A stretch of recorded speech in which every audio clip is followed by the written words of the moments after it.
on a vraiment remasterisé en quelque sorte l'image de la commune. On a un nouveau site internet, on a une application mobile, on a vraiment essayé de retravailler là-dessus et maintenant on s'est lancé dans en fait, le dernier pan qui est le moins technique, mais qui est sans doute le plus symbolique, à savoir on a refait on a décidé de refaire le blason de la commune.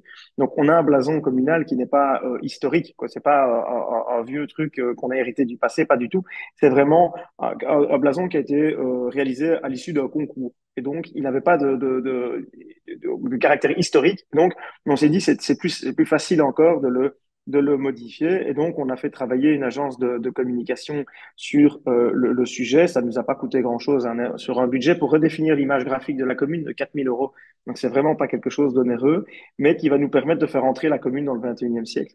Et donc, avec un logo beaucoup plus calligraphié, beaucoup moins rigide, et on va soumettre aux citoyens le choix, en fait, entre deux possibilités. C'est deux choix de couleurs, c'est-à-dire que soit on reprend les couleurs de l'ancien simplement, soit on part sur quelque chose de beaucoup plus moderne avec des couleurs un peu plus pastel.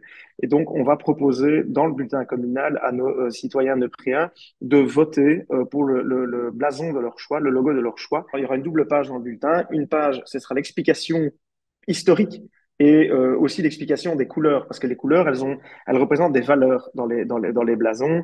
Donc nous, il y aura par exemple le bleu de la sérénité, il y aura d'autres, il y a l'intelligence aussi, c'est des valeurs comme ça qui sont transmises par les couleurs.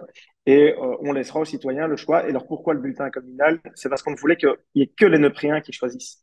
Alors que si on laisse ça au choix par exemple sur Facebook, déjà on ne touche pas tous les Neupriens, mais en plus on va dire que si on aime vraiment bien un logo, on va demander à son cousin qui habite la commune à côté ou ses collègues de voter pour l'un ou pour l'autre. Et l'objectif, c'était vraiment que ce soit un vote par ménage neupréen. Et on va également demander, nous, l'avis des agents communaux, d'autre part, parce qu'on estime que quand on est dans une entreprise, dans une commune, c'est bien de pouvoir se raccrocher à l'identité. Et donc, on va proposer comment dire, aux agents de la commune de donner leurs préférences également. Le bulletin communal sera diffusé fin mai.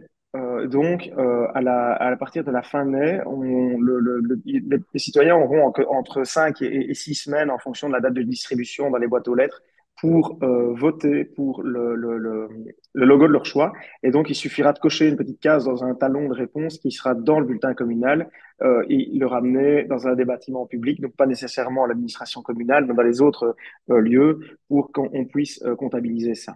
Et voilà. Et l'objectif, c'est de pouvoir tout basculer au 1er septembre. Voilà, il faut toujours des dates pivots. Moi, j'aime bien les dates pivots qui permettent de dire pourquoi ce jour-là, bah, c'est la rentrée. Et donc, au 1er septembre, on switchera d'une identité à l'autre.